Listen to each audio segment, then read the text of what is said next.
So my guy Cam asked about my thoughts on the curse tablets of Mount Elba.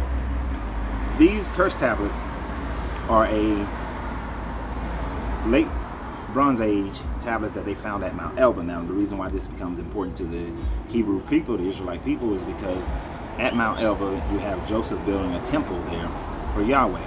And so they're trying to validate that Joseph existed, but the tablets don't validate Joseph's existence. And there's a couple of reasons why. One, this is written in Proto-Canaanite language. That Proto-Canaanite language would be before the current Hebrew or even ancient Hebrew writing came about, because it came out of that. This is also called a curse tablet because all it talks about is curse, curse, curse, curse, or cursed by Yahweh, this sort of thing. Now understand, Canaanite people worship Yahweh, but they worship Yahweh and his wife, his consort, Asherah.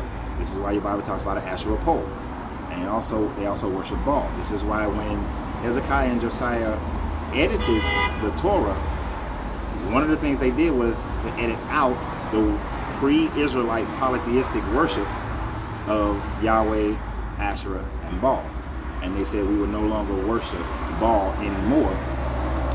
And this was done post-Babylonian captivity.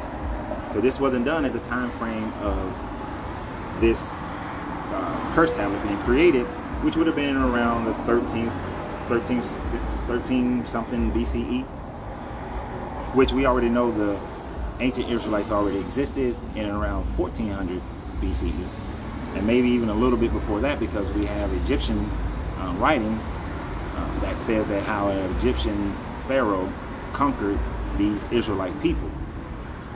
So the only thing it validates is that there were Israelites around, but it also shows that Israelite people were polytheistic in their original worship.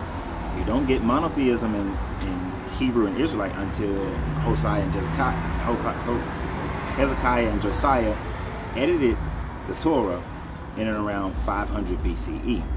So, and we don't even have writings prior to that.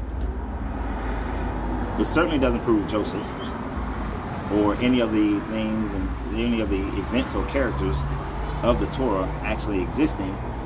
It just adds to the fact that they were a polytheistic people who came out of the Canaanite people who worship multiple gods, Yahweh being a storm god, which is why in your Torah you see Yahweh is referred to as a storm god, and that they respected all other storm gods. This is why Rachel steals Laban's gods, because this is what they believe. The Hebrew people, they follow the Canaanite religions.